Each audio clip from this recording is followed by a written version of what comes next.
Hello friends, welcome to my channel. मैं हूं आपका दोस्त महेश कुमार। फ्रेंड्स, आइए स्टार्ट करते हैं the second case, theoretical vapour compression cycle with wet vapour after compression. This is the second case friends. इसमें क्या होता है कि जो एंड ऑफ द कंप्रेशन है वह क्या है, वेट वेपर है। इसका क्या मीनिंग है? This is the temperature versus entropy diagram, TS diagram. This is the pH diagram. Friends, this line is saturated liquid line. जैसा कि हम जानते हैं, this is saturated vapor line. Okay. So process 4 to 1 is in the evaporator. यहाँ पे क्या होता है, heat addition होता है. Okay. 1 to 2 is in the compressor. यहाँ पर हम वर्क इनपुट करते हैं. 2 to 3 is in the condenser. यहाँ पर हीट रिजेक्शन होता है. Okay. And 3 to 4 is in the expansion valve. यहाँ पर क्या होता है फ्रेंड्स, एंथैल्पी कांस्टेंट होता है. It means H3 = H4. Getting friends? Now process 1 to 2 पर आइए. Process 1 to 2 friends, see here, case क्या है अपना, wet vapour after compression. It means the end of the compression should be lie in the liquid plus vapour region. Okay. It means जो wet region है, wet region किसको कहते हैं, the points lies between the saturated liquid line and saturated vapour line. इन दोनों lines के बीच में जो भी पॉइंट्स लाई करेगा उसको हम क्या कहते हैं, wet region. Point lies in the wet region. तो इस रीजन को हम वेट रीजन कहते हैं. तो हमारा एंड ऑफ द कंप्रेशन क्या है, वेट रीजन में लाई कर रहा है. See here, point 2 is lies between the saturated liquid line and saturated vapour line. Okay friends, it is clear कि हमारा पॉइंट जो है वह वेट रीजन में लाई करेगा at the end of the compression. Now हमें क्या फाइंड करना है, इस केस के लिए हमें फाइंड करना होगा COP, coefficient of performance, work input कितना हमने दिया है work input, and refrigeration effect, refrigeration capacity. तो ये सब पैरामीटर्स हमें फाइंड करने होंगे.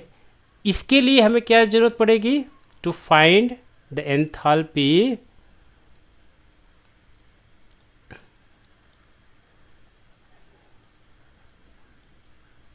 enthalpy at different points like point 1, point 2, point 3 and point 4. तो हमें point 1, point 2, point 3 and point 4 पर एंथैल्पी की ज़रूरत पड़ेगी. ओके फ्रेंड्स, अगर हमने एंथैल्पी की वैल्यू फाइंड कर लिया तो हम इजीली फाइंड कर सकते हैं COP की वैल्यू कितनी होगी, वर्क इनपुट कितना होगा, रेफ्रिजरेशन इफेक्ट कितना होगा, हम फाइंड कर सकते हैं. तो आइए समझते हैं फ्रेंड्स द कंसेप्ट कि कैसे हम इसको फाइंड करेंगे. ओके. तो हम एक TS डायग्राम ड्रॉ करते हैं. यहाँ पर this is the TS diagram.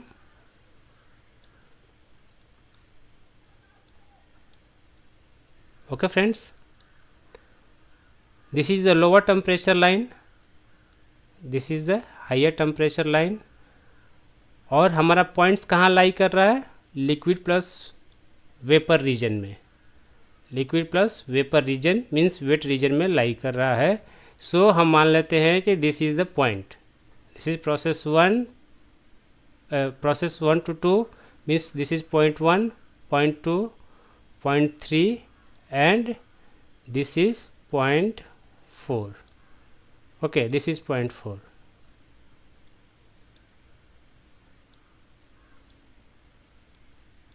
Getting friends? अब हमें फाइंड करना है enthalpy at different points. Friends, first हम क्या करेंगे कि जो पॉइंट्स हमारे saturated liquid line and saturated vapour line पर हैं उसको हम फाइंड कर लेंगे. तो इस केस में क्या दिया हुआ है, point 3 is only lies on the saturated liquid line. Saturated vapour line पर कोई भी पॉइंट लाई नहीं कर रहा है, तो हम H3 की वैल्यू जो है फाइंड कर लेंगे बाय द गिवन चार्ट और गिवन वैल्यू। ओके, यहाँ से यह वैल्यू हम इजीली फाइंड कर सकते हैं। ठीक है, 0.3 की वैल्यू हमें फाइंड हो गया। हम जानते हैं कि प्रोसेस 3 to 4 क्या है। Process 3 to 4 constant enthalpy process होता है। It means H3 equal to H4 equal to HF। यहाँ से हमें पॉइंट्स की वैल्यू मिल जाएगा।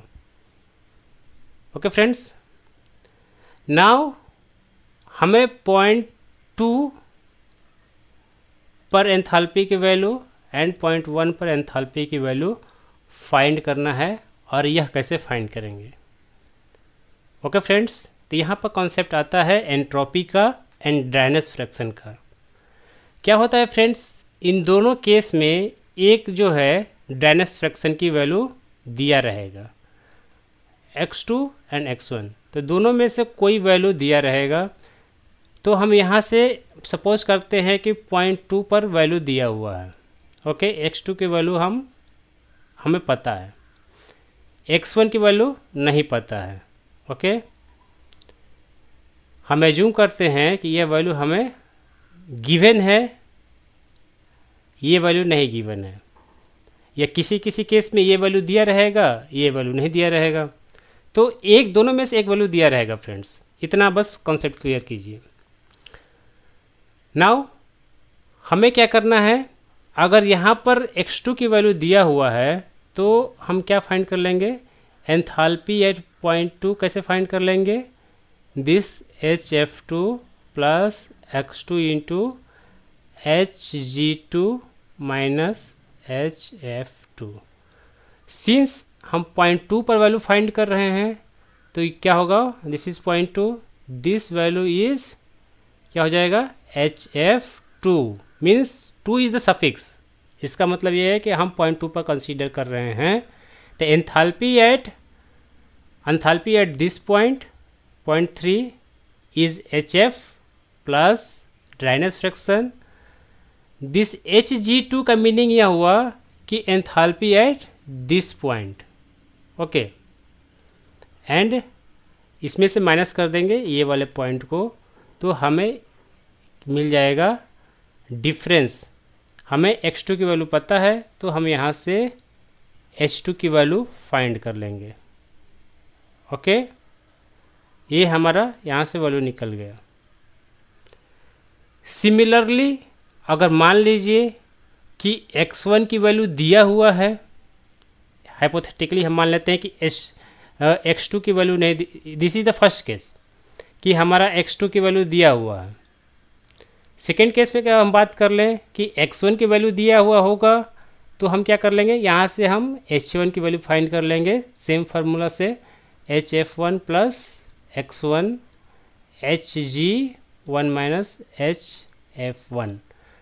तो हम यहाँ से H1 की वैल्यू भी फाइंड कर सकते हैं जब x1 की वैल्यू दिया रहेगा, ड्राइनेस फ्रैक्शन एट 0.1 दिया रहेगा, तो हम इस फार्मूले का यूज करके फाइंड कर सकते हैं।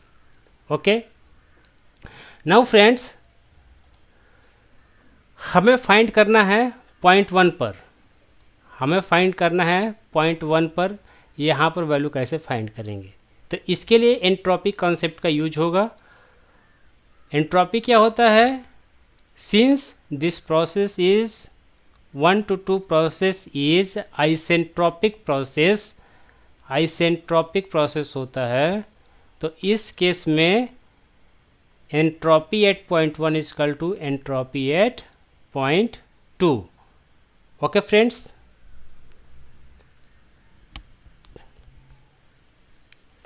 नाउ हम इसको फाइंड करेंगे। हमें H2 की वैल्यू, हाँ हम x2 की वैल्यू कैसे, x2 की वैल्यू तो भी तो नहीं दिया होगा। x2 की वैल्यू कॉन्सेप्ट क्या है, यहाँ पर यह वैल्यू भी फाइंड करना होगा, S1 की वैल्यू भी फाइंड करना होगा। आइए समझते हैं फ्रेंड्स, यहाँ पर कॉन्सेप्ट को समझते हैं। This is the important concept. यहाँ पर क्या है, यह सिचुएशन दिया हुआ है, this is the point 2, this is point 1, this is point 3 and this is point 4। हमने क्या किया है फ्रेंड्स, H2 की वैल्यू फाइंड कर लिया है by the given dryness fraction. Okay, now हमें यहाँ पर एंट्रोपी की वैल्यू नहीं पता है, सिंस एंट्रोपी की वैल्यू जो है सैचुरेटेड वेपर लाइन पर दिया रहता है एंड सैचुरेटेड लिक्विड लाइन पर दिया रहता है, यह हम चार्ट से फाइंड करते हैं। तो यह क्या होगा, यहाँ पर वैल्यू होगा, बट हमें फाइंड कहाँ करना है, पॉइंट 2 पर एंड पॉइंट 1 पर। ओके, कॉन्सेप्ट समझिए फ्रेंड्स।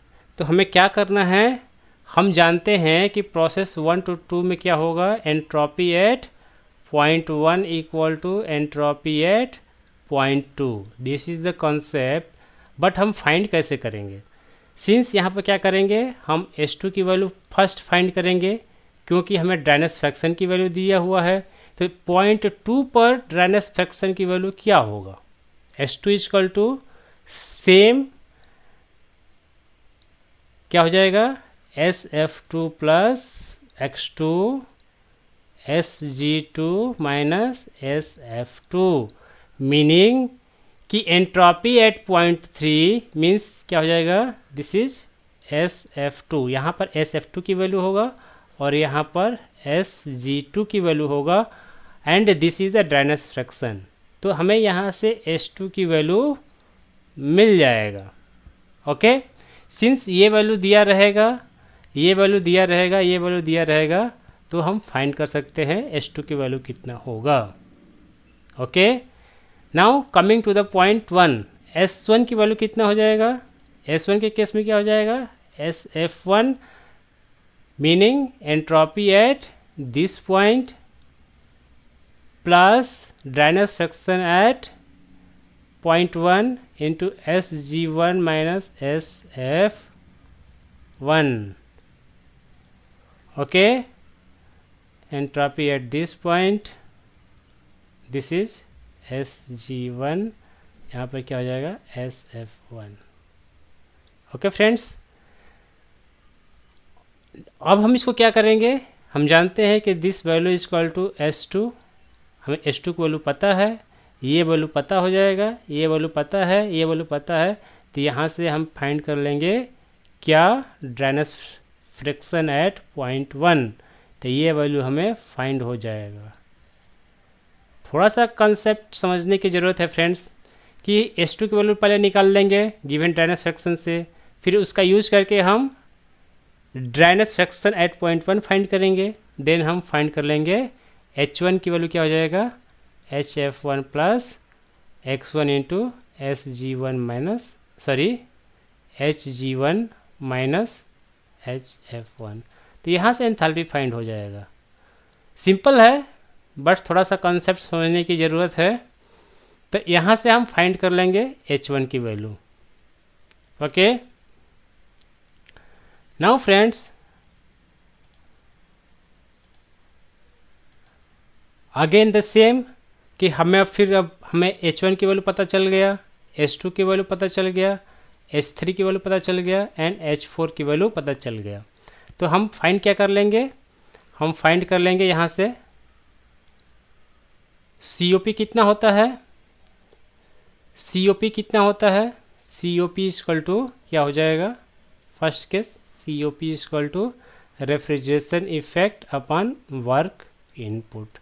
तो रेफ्रिजरेशन इफेक्ट कितना हो जाएगा, रेफ्रिजरेशन इफेक्ट कितना होता है, H1 माइनस H4। तो यहाँ से हम फाइंड कर लेंगे refrigeration effect equal to H1 minus H4। Okay, kilo joule per kg. Work input कितना होगा फ्रेंड्स, वर्क इनपुट हो जाएगा, ये जो है वर्क इनपुट है, तो H2 माइनस H1 क्या हो जाएगा, वर्क इनपुट हो जाएगा। So work input equal to H2 minus H1 kilo joule per kg। So यह वैल्यू पता हो गया, यह वैल्यू पता हो गया, तो इस वैल्यू को पुट कर देंगे तो हमें यहाँ से COP की वैल्यू मिल जाएगा। ओके फ्रेंड्स, तो होप आपको यह कॉन्सेप्ट क्लियर हुआ होगा कैसे हम फाइंड करेंगे। यहाँ पर आपको बस ध्यान देना होगा कि अगर यहाँ पर ड्राइनेस फ्रैक्शन की वैल्यू दिया हुआ है तो एंथैल्पी की वैल्यू फाइंड करेंगे, साथ ही साथ हमें एंट्रोपी की वैल्यू भी फाइंड करना होगा। सिमिलरली यहाँ पर भी हमें फाइंड करना होगा एट पॉइंट 1। तो उस केस में हम यूज करके फार्मूला को, कॉन्सेप्ट को हम एंथैल्पी की वैल्यू फाइंड करेंगे और वहाँ से हम सारी वैल्यूज़ फाइंड कर सकते हैं। सो फ्रेंड्स, मेरा एक्सप्लेनेशन अच्छा लगे तो प्लीज़ लाइक कीजिए, कमेंट कीजिए, मेरे चैनल को सब्सक्राइब कीजिए फ्रेंड्स। अगर कुछ भी डाउट हो आपको तो मुझे कमेंट बॉक्स में पूछ सकते हैं, मैं फिर से इसे एक्सप्लेन करने की पूरी कोशिश करूँगा फ्रेंड्स। Thank you.